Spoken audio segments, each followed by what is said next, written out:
All right, assisted living fans, today we are talking about last night's episode, season 2, episode 6, entitled Mega, or as it was broken down in the episode, Mega, Make the Elderly Great Again. I enjoyed the episode for what it was, to be completely honest. I don't really have, any major complaints per se. I'm going to give it a solid 8 out of 10. And before we get forward by going into the review, you know the drill. Go ahead and hit like, hit subscribe, follow me on social media. Links are in the description below. Actually, a friend of mine from high school, he was like, hey man, I noticed over the past couple weeks I haven't gotten any notifications for your videos. And I checked this morning and I saw that you posted a lot. So, make sure you hit that bell notification icon and select all. Some people, maybe you need to unsubscribe and then resubscribe to the channel. That has helped some people get the notifications out. Just know that I'm always posting, so even if you don't get notifications, to check on the channel either every day or every couple of days, because I'll have videos up here. You all know how I do on here. But let's see. I don't think this review is going to be super long. Just to get to the point. The episode starts off with Jeremy and Vinny going back and forth about whether or not salt or sugar goes on grits. Despite being black, I'm more of an oatmeal man myself. What was it? Quaker oatmeal? Because I always thought about Rugrats as a kid. Chucky Finster was afraid of the man on the oatmeal box. I don't know why, but that just stuck with me till this day. And I'm a fan of the little oatmeal cups, like the instant flavor cups. Like hell, I went to Walmart. I bought 18 of them. I eat 2 cups at a sitting. It's I like the maple brown sugar. That's the one I get. I put one, and I mean one little packet of sugar in each cup, and a personal pack of Ritz crackers. There you go. I just love oatmeal. So I never really had an affinity for grits. Have I had grits? Yes. I just prefer oatmeal. But anyway, Leah comes in and she's serving breakfast, so her cooking skills have gotten better.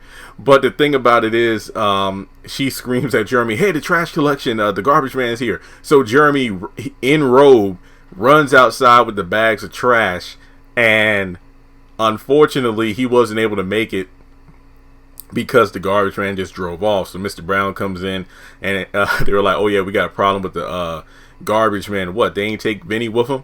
Funny stuff. But basically, to the point, they list off all the various things about potholes and, just the fact that this neighborhood needs to do a better job with serving the community. I mean, it's almost as if the garbage man likes to play cat and mouse. It's like, hey, let's see if we can get through the community before anybody's able to, load their trash up. So we move to the next scene. And the elderly are playing a card game. We got Reggie, Vinny, Brown, Anastasia. It's a brief little fun moment between the characters. Kind of give us a quick refresher. Hey, we got some new characters in the house. Don't worry, we're here to spice things up. And the funny thing is, none of them can agree on what game they are playing. Bingo, spades, go fish. It was just funny. So from there, we actually have a situation here. Because earlier in the episode, Mr. Brown suggested that Jeremy go down to the next council meeting for the community to pretty much, list out the grievances, like for the garbage man and the potholes, just to name a few examples. Jeremy comes in saying, hey, the thing about it was I went to the meeting. I had a list of everything that, were, I wouldn't even call them complaints, but legitimate reasons for concern amongst the community. But the people on the board pretty much weren't listening. The one councilman was just looking dead at me the entire time, staring. One of them was half asleep, and then they pretty much go through a rundown. I think it was Brown and Cora and Vinny. They list off all the current and former councilmen and or councilwomen, and the fact that they really didn't do much for the community. And then the one person, I believe, was it well, dang it, I can't even read my own writing. Well, basically, the one councilman who actually did something, which was get school buses for the kids, actually got stolen buses, so he had to be, taken from his position. But in any case, there is an upcoming election, and it's suggested that Jeremy runs. So we also have a different situation where Sandra comes in. And we don't see Philip in the episode, and no, I'm not docking a point because Philip wasn't there, because I'd rather have characters show up if they serve a purpose to the greater narrative of an episode, as opposed to characters showing up in every single episode just to show up in every single episode. But her B story of the episode is the fact that she's going to be running for a student council position in her school because of the fact that continuity, which I'm a sucker for. Hey, while I'm applying for these colleges, it's good to have extracurricular activities, hence why I'm running for student council at my new school. I like that because remember a few episodes ago where Leah felt that she was pretty much just taking up space because she didn't have a solid position in the living facility, the one where she's, the new facility nurse. Cora helped Sandra fill out some college applications. So I like the fact that yes, Sandra's filling out college applications, but we're also in a position where, you know what, I need to do some school activities so it will look better on my quote unquote. I mean, when you really think about it, a college application is a resume. It's pretty much, hey, here's a resume of everything I've done and, grade school leading up to applying for college. I want to look, I'm almost 30. I went to school and college and whatnot, and I never thought of it that way until just now. Yeah, your college application is essentially a prerequisite resume, so to speak. All right, so it's funny because, like I said before, a character who just pops up, but they're essential to the main story of the episode. Sandra running for student council actually inspires Jeremy to run for the upcoming councilman election for the community. All right, so he goes around the facility trying to, and this is one of the only few things about the episode, the fact that we aren't really getting exterior shots, or basically we're not getting new scenes, or we're not getting scenes filmed in other areas. Wow, I could not talk this morning. We are not getting any scenes filmed outside of the facility. You have Jeremy speaking to the elderly within the facility, Reggie, Anastasia, Effie, who made a couple of cameos in the episode, Brown, Vinny. Cora is his campaign manager. So basically, Vinny is kind of funny because when you think about it, Vinny said exactly what a lot of voters or non-voters say in the real world. It's like, legalize marijuana. I can't do that. It's like, well, why should I give you my vote if you can't give me what I want? As funny as that line is, that is kind of accurate to what people think when they say they are, or they, who they're going to vote for. I mean, if it's like, why should I vote for somebody if they're not going to do anything for me? That's honestly what people say. So I like that. All right, so he keeps going around the facility. Anastasia wants a more art, pretty much more creativity in the community. Oh, he's like, okay, what are we talking about? Art museum or something along those lines? No, a film festival starring some of my best work. Reggie wants, I guess you could say, noise disturbances to get brought down. Essentially, kids walking around blasting music from their boom boxes.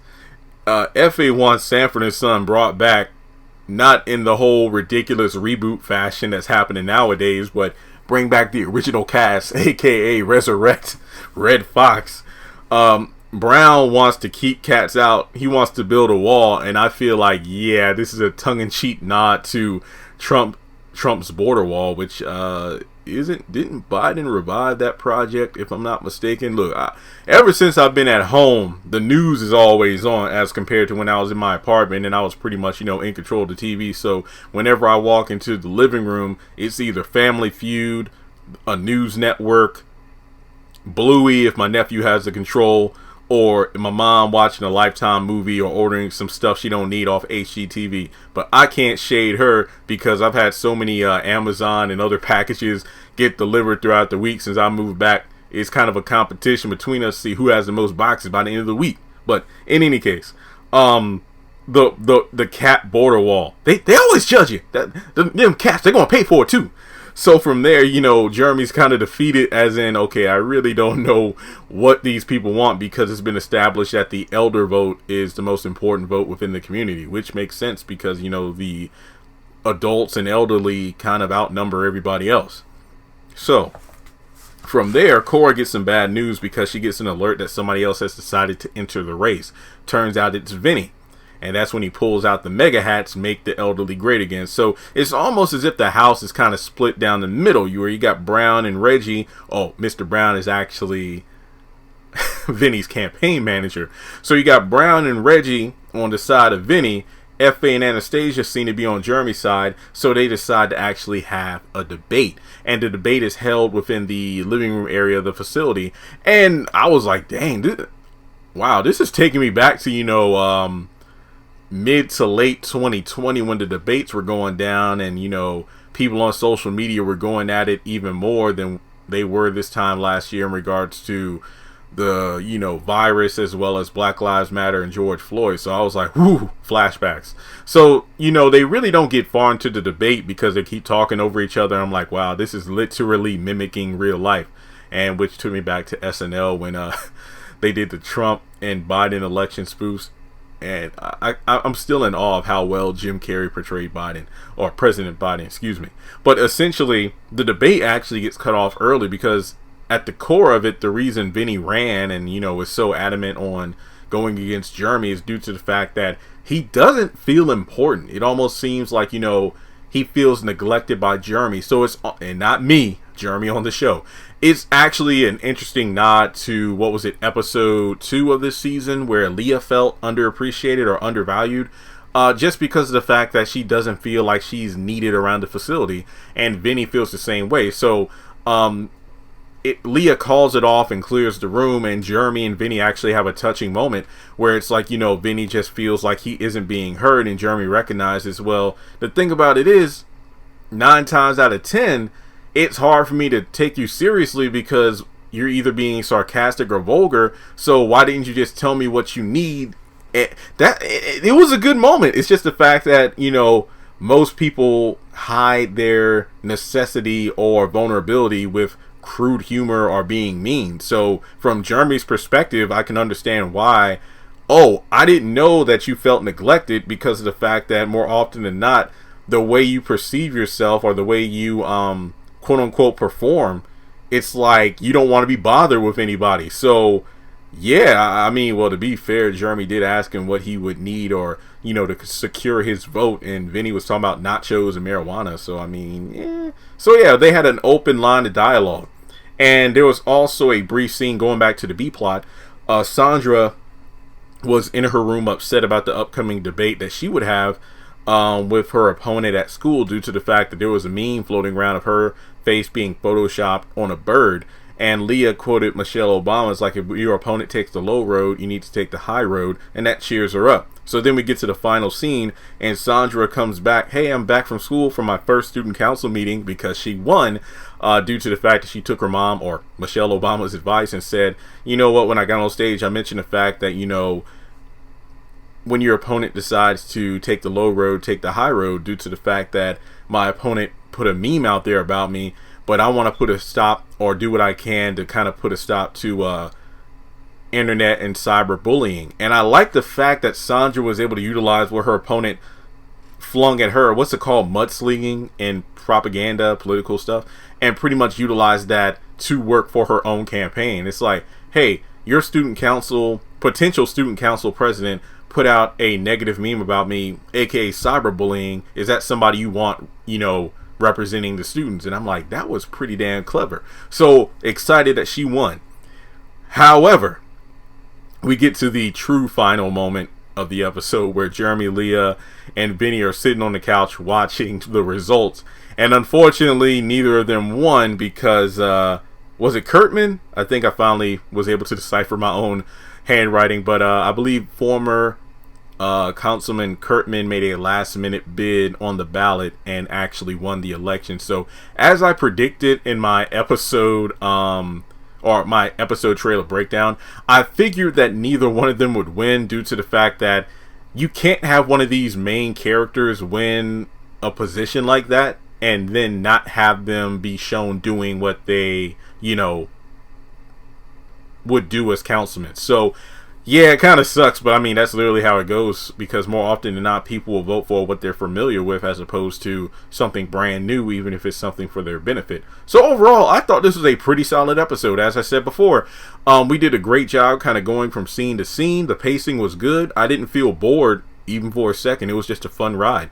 And at this point, I feel like the show has found its stride, and it's definitely been a massive improvement over season 1. So like I said before, if you are a fan of Meet the Browns, I can completely understand that you would prefer that series to this one, but I do feel like this show has finally found its stride as it moves forward, you know, into season 2. So no big complaints here. Like I said, Philip wasn't here, but that's not a complaint. It's just something that was noticed. I'd rather him not show up if he isn't necessary to the plot of the episode, as opposed to just being there as set decoration. Like I said, Sandra had a I guess you could say smaller role in her B story involving student council, but at the same time, that story actually influenced the A story, which was inspiring her dad to run for councilman, which led to a touching moment between him and Vinny at the end of the episode. We had great scenes by the other characters living in the facility. Mr. Brown had some funny one-liners. What was it when Cora called him out for, Mr. Brown, you don't know nothing about managing anything? Well, I managed the table at the what did he say, like a bake sale, and you ate over half the inventory. Okay, that was a low blow, Cora. Alright guys, but yeah, 8 out of 10. I enjoyed it. Let me know your thoughts in the comments section below. And as always, make sure you like and subscribe. And if you would like to donate, which is not required but appreciated, to my campaign, just kidding, feel free to do so on PayPal or Cash App. Thanks so much for tuning in, and I'll talk to you all in the next video.